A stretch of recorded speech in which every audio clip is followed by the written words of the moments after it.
Welcome to Austin Tech Connect, the official podcast of the Austin Technology Council. Presented to you by Netspend. Homegrown in Austin, Netspend has been a leading provider of consumer and business payment solutions for almost 25 years. From prepaid cards to mobile bank accounts to money movement services, Netspend connects people, brands, and payment products to deliver innovative financial solutions. Welcome, everybody, to Austin Tech Connect, the podcast about the future of Austin's technology community. My name is Thom Singer, and I am with the Austin Technology Council. And every week, we try to engage local leaders to hear their stories of success, how they're serving the community, and what they think is in store for Austin as we move into the future. And this week, we are joined by Jess Ross. She is the Executive Director of Austin Freenet. Hey, Jess, welcome to the show. Thank you so much for having me. We're glad you're here, and I want to learn all about Austin Freenet. But for those who don't know Jess, she does a little bit of everything in the community. She's involved with this organization as the executive director. She's very involved with music, and her soul, she wants to connect people and bring different areas together. And Austin Freenet, their focus is empowering people through technology. So she gets to bring all of that together and make things happen in Austin and helping people, especially those in marginalized communities, get more access to technology. So Jess, let's talk a little bit about your background. Where'd you grow up? How'd you get to Austin?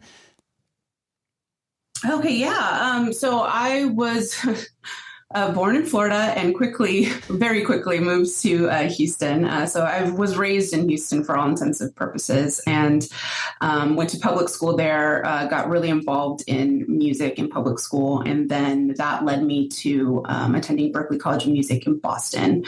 I dual mastered there and then I went on to work for them for a little bit and decided I wanted to come back home. So I went back home to Texas. I immediately thought Austin, even though I'd never visited actually, and just found myself in the music scene, in the heavy blues scene. And 2020 came around.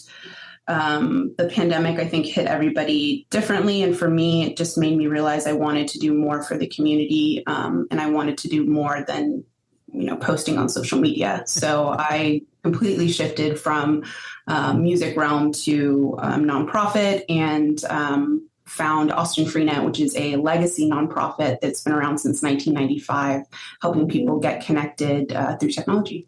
That's great. In fact, the Austin Technology Council is just about the same age. We've been around since the early 90s as well. We were founded as the Austin Software Council and quickly around, I think, 1995, something like that, became the Austin Technology Council. I like that term, sort of legacy nonprofit, because that's sort of what we are. And we're in sort of a rebirth here. We're trying to reorganize and retool the Austin Technology Council as we look to the future. And I know you're doing that same type of work with Austin Freenet. So tell everybody sort of the history of Austin Freenet, where it came from, and what you're trying to do with it now. Yeah, I love diving into the history of Austin Freenet because it is so incredibly unique. We were born from the city of Austin, if you can believe it or not. They needed a website in 1994 because they didn't have a website. And so they tasked an employee by the name of Sue Beckwith with the goal of creating City of Austin's first website. Sue loves to tell the story that they gave her $30,000. They let her choose her team and they gave her 30 days to create the website. She did a fantastic job, patted herself on the back, and then realized this website's amazing. All these resources are available. All this access is available, but the people who need it the most, marginalized communities, do not have access to this. And that is a problem that we need to solve. And so our nonprofit was born from that. We have worked historically very closely with the city of Austin. And we are currently their largest digital inclusion contract and have been for many years, I think decades actually. Well, I love that. I love that piece of the story because ATC was founded out of the University of Texas, out of the Austin Technology Incubator. And so I love hearing kind of the origin story of where something came from. And, it's so funny to think, that a website cost quite that much money because you can probably do it for a lot less now. But also, 1994, that was probably still early to the game for a lot of cities to even jump into that. Of course, we were already in the early stages of becoming the tech center that we are. But I love the fact that they jumped in early on to create this website. But more importantly, like you said, a website that people can't access who need it, didn't do any good for anybody back in the mid 90s. So, you wanted to serve the marginalized communities. How did it start? What was the early days then of Austin Freenet? What did you do to serve those communities? Yeah, the early days involved a lot of the partners that we still work with today. The first being Austin Public Library. We were actually the first organization to put wired internet into Austin Public Library branches, which I'm really proud to say. Now we are the first organization to bring digital navigators into Austin Public Library branches. And we just continue to trailblaze. One of the things that we did in the 90s was a Nothing But Freenet festival, and today we have the Tech for All festival. So as technology changes and evolves, Austin Freenet changes and evolves to meet the needs of the community, because there's always going to be a need when you have the digital divide. And we do. And we still do. I mean, it's sad to say that, 30 years ago, we were looking at the fact that people weren't served with this digital divide and people didn't have access. We still face that problem today. So let's talk a little bit about what is Austin Freenet now? What is it that you do these days? And what are your sort of passion projects and legacy projects? Yeah. So through the years, we've done lots of different things as technology has evolved, as I said. And what we look like after pandemic is resorting back to what we're historically good at, which is basic digital inclusion. So we are the premier organization in Central Texas to go to get started on any digital journey. And what that means is, I don't think people really understand what getting started means for a lot of different people. And so for a lot of people, that could mean, I need to find a coding class. But for many people out there, especially the communities that we serve, that means I'm not comfortable signing up for an email. I don't have an email. I'm not comfortable using a keyboard or a mouse. I don't really feel safe or confident on the internet. So we help people get started with those basic needs, building confidence and letting them know, we're not going to do it for you. We can walk along the path with you and get you there. And so a lot of our programs today are going to be that first door. So we have, first and foremost, is our public access lab. We have a computer lab available to anybody, no questions asked. You can do anything that you want in the computer lab. It can be applying for jobs. It can be working on art. It can be watching Beyonce videos. We don't judge. So public access is open Monday through Friday, 9 a.m. to 4 p.m. Anybody can come in. We also allow people to print up to 10 pages daily there. So if you want to or need to print pages, you can do that there. In addition to public access, we have a couple of different programs and classes and workshops that really kind of help people get started with digital inclusion. We start our programs with the aging community. So if our seniors can grasp these concepts and really learn and grow from them, then we know pretty much anybody can. So we'll start in community centers and senior centers first, and then grow from there. We have classes and workshops in public access centers. So everything that we have is public programming, and it is free. In addition to that, all of our programming is available in English and Spanish. So we really try to break barriers as much as we can.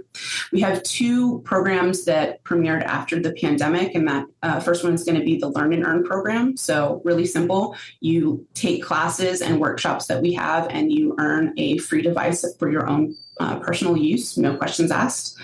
And then the other program that we have is our Digital Navigator program that I mentioned is the first to go into Austin Public Library systems. The Digital Navigator program is essentially customized one-on-one assistance for any digital need that you have, but it's also a two-pronged program in another way, that our digital navigators are tech experts and volunteers in the community that have been vetted, background checked, trained, shadowed, and are certified digital navigators who work and help in the community. Digital navigators help community members with a variety of goals. Their goals could be, I want an email. Their goals could be, I need help filling out this resume. We've had wonderful stories of people come in and say, hey, my doctor says that I need to engage people, and he recommended that I download World of Warcraft. So can you help me download World of Warcraft and play World of Warcraft? And we have navigators that can do that. We believe that everybody is an individual, their needs are individual, and who are we to judge, like, you don't fit this box, so you can't access the internet? That is what we are trying to eliminate. So we believe everybody should be able to access the internet for whatever needs that they want, because that in the end is going to help them regardless. So that's what the Digital Navigator program does. We've had so much success in this program because it's like 3 or 4 birds with one stone. So we really are doing lots of crazy, awesome things at Austin Freenet. And then to close it off at the end of our year, we have Digital Inclusion Week and then our Tech for All Festival.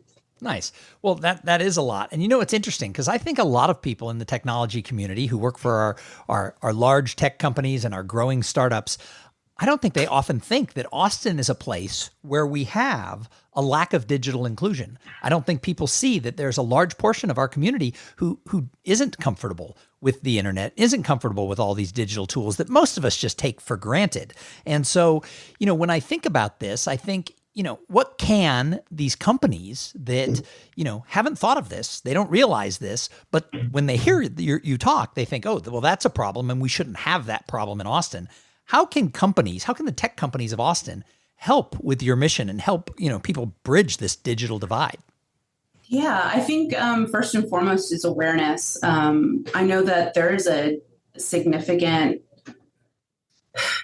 distance between the tech world and marginalized communities who are in the divide. And I will also say that it's not just marginalized communities that are in the divide. The divide does not discriminate. I think that's probably one of my favorite things about digital inclusion is that the digital divide doesn't discriminate. It doesn't matter your age, your race, your income. Anybody can be affected by the digital divide.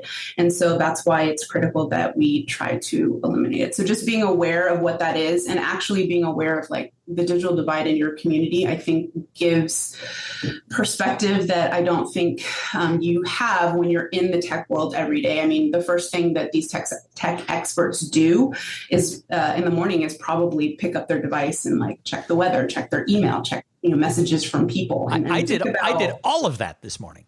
You're right. So think about people who just do not feel comfortable accessing that. Or furthermore, I've heard stories of people who did not even know how to turn on their phone. So I've had a story of some tech experts who were like, I'm going to take care of my parents. I'm going to get them the best iPhone. I'm going to get them unlimited service. They're not going to need they'll have everything that they need.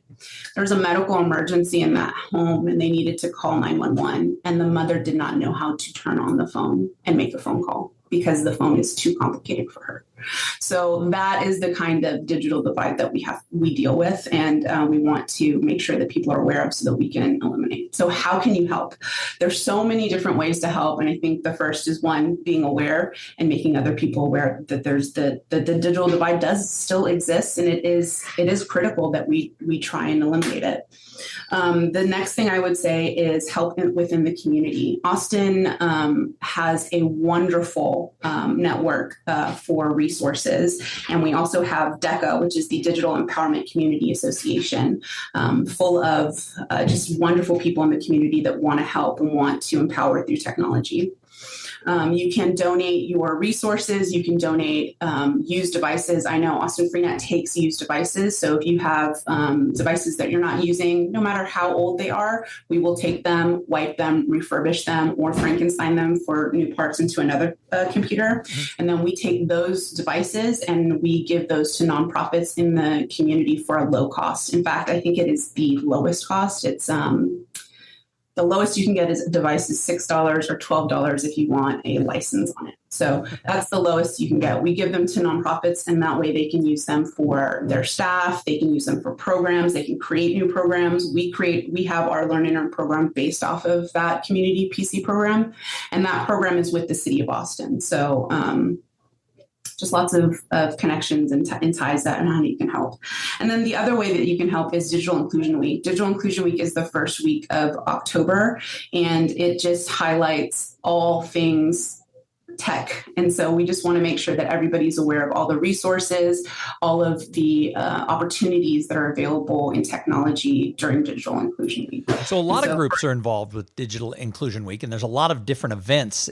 Can you kind of highlight, this is coming up like in a week or so, can you highlight what is going on around Austin? So, because I've got so much work to do. Or at least tell people where they can find the information. Yeah, so Digital Inclusion Week is our biggest week of the year by far. And so it starts on Monday. I believe there's a summit being held at the Moody Center, but there's events held throughout the week. The ones that I know about are going to be this summit, and that's going to be for any kind of tech professionals who want to learn more about the digital divide, want to learn more about the statistics, the facts from the people that are boots on the ground. On Wednesday, there is an event happening at Goodwill with the Alienware Mobile Lounge. And so they're going to have their, I want to make sure I get this right, their gaming athletes there to speak to people about getting into workplace development with gaming and how you can get into tech via the gaming world. Friday, I think the Austin Film Society is having a screening at their location. And then Saturday, we are the closing ceremony for Digital Inclusion Week with our Tech for All Festival. This is our second annual festival. And this is a festival for the community about technology, celebrating technology and community, and that's it. Everything at the festival is free. There is nothing for you to purchase or buy. We'll have over 20 community vendors there available with all of their resources. We'll have live music, tech, games, and prizes. We have a discovery zone with on-hand technology, immersive technology, and assistive technology. So you can see what kind of assistive technology is out there as well. And just overall awareness. I think it's really important to bring community together. And this event is just about celebrating the community and celebrating technology in Austin. We're holding it this year at Eastside Early College High School, which is a historic location. It is the location of Johnson High School, which was historically segregated. So we're really happy to bring awareness to that area, to that community, and highlight and celebrate in that space. Nice. Well, it sounds like you've got a busy couple of weeks coming up. So we'll wrap this up here shortly. I'm going to ask you some other questions about, you've been here since the pandemic. I'm going to ask you some questions about your views about Austin. But first, I have a commercial for everybody. And that is, this episode is brought to you by the CEO/C-Suite Summit. And that is the Austin Technology Council's signature event of the year. That's where we bring together 150 leaders in technology, whether it's a CEO, CTOs, CFOs, CMOs, etc. We bring them together. We have great speakers. We have very interesting panels that are going to make people think. And we have discussion tables where people can be talking about the topics that are burning inside of these companies. We'll poll all our members right beforehand, and there'll be time to talk about these things. Maybe one of those topics would be, how do we help with the digital divide? Because that is a problem that's facing Austin. So make sure that someone in your tech company, whether it's your CEO, your CFO, your CTO, is thinking about attending the CEO/C-Suite Summit on November 6th at the Hilton downtown. That is a must-attend event if your company wants to lend your voice to what the Austin Technology Council is trying to do. All right, back to you, Jess. So you moved here during the pandemic, sight unseen, not totally out of line for, I know a lot of people your age who did just that. They said, hey, Austin sounds cool, let's go there. What did you find when you got here as far as the tech community, and where do you think we're going? What is the future of Austin tech? I think it's advanced as far as, I'm on the committee for National Digital Inclusion Alliance. And so as far as other states and cities go, we are advanced. We are trailblazers. In fact, I think we've been named trailblazers consecutively for the past 3 years. So I think we are ahead of the game always. And that allows organizations like Austin Freenet to have a unique pulse on what's going on in our city and other cities. And so I would say Austin is very advanced. However, I do think there is a divide within that. I think there's a lot of, there's like a disconnect between the tech world and the digital divide. Because you would think if we are just thriving in our tech world, why do we still have a divide? So I would say, yeah, we're doing way better than most cities out there, but there is always room for improvement. So are you optimistic? Do you think that our tech leaders will embrace this and help those people who are marginalized be able to be more tech savvy? I think we're seeing a lot of movement from, places like DECA, Austin Technology Council doing their summit, and just getting the awareness out there that like things need to change. Like you need to know that this is happening. And so I do think that there is room for change and transition and development and growth. And there has to be, because in 2030, everything will be digital. And so what does that mean for people who are not? And what does that mean for, processes that are not? So we as a community, as a nation, as a world need to start thinking about what our world will look like when it is completely digital, because that is where we're headed. In fact, I think the UK has a plan to be completely digital by 2030. Nice. So I end all these interviews with a question because I'm a real big believer in community. That's what we're trying to build with ATC. So I personally believe that community, collaboration, and conversations can solve all problems. Which one of those 3 words resonates the most with you and why? They're all great words. So good job there. For me, I think it's going to be community. And I think we're seeing that in a lot of different aspects. For me, I always relate it to music. And so I'm going to relate it to this past summer and all of the just momentous concerts we've had, the Beyonce concert, the Taylor Swift concert, the Barbie movie in kind of a way. They were like community events in a way. And it is a different way of having a musical concert than has ever been presented before. And they were like very successful in those ventures. And so I think what we're going to see now, because of technology and what technology does to connect us, we're going to see the need and the want and the success of more community driven events like Tech for All Fest, like Beyonce's concert. Just kidding. But I do think that is something that we all want, need, have been missing. That is something that was definitely stripped away from us during the pandemic. And so getting back to that, I think, is going to be momentous for everybody. But that would be the one that I would lean on the most. And everything else kind of falls into that anyway. You can collab and have conversations with community. Well, I wish we had more time because I would love to ask you about how the tech community could help the music community, because obviously our musicians certainly need the help from those who are booming and doing well. But maybe we'll save that for another interview.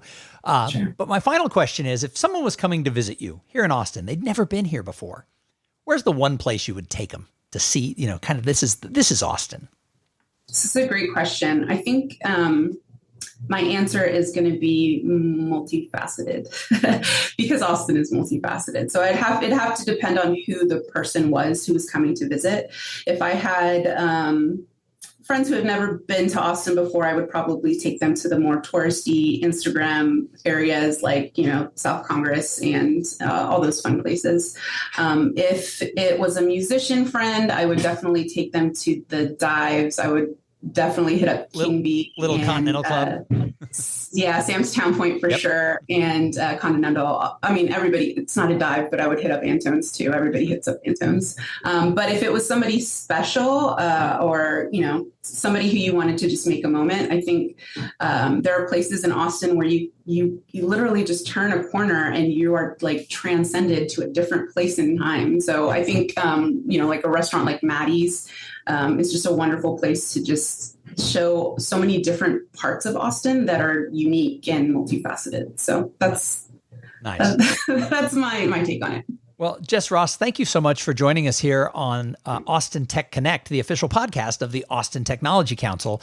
I hope somebody listening, if their company is upgrading their technology and they've got extra computers, extra phones, et cetera, that they will look to Austin Freenet as a place to maybe give those. Or if they have people who love helping others, maybe they could get involved with your Digital Navigator program if they've got some employees who want to find a way to give back. So how do they find you if they want to learn more about Austin Freenet? It's really simple. You can just visit our website, www.austinfree.net, or you can just email us at access@austinfree.net and let us know how you want to help. We can try and make it happen. Awesome. Well, this has been a great conversation. Thank you for everything you do in the community. And thank you to everybody who tuned in and listened to this episode. You know what? We want you to share Austin Tech Connect with everyone in your company and all your friends who work in technology, because we're trying to help bring the community together and spread the word about our great entrepreneurs and our great nonprofits who are doing so much to make this place thrive. And is your company a member of the Austin Technology Council? We would welcome your involvement and having you add your voice to our tech community as we look to the future. Make sure that you guys are joining the Austin Technology Council today. Thanks for listening to the Austin Tech Connect podcast. Make sure your company is a member of the Austin Technology Council and add your voice to the future of our tech ecosystem in Central Texas.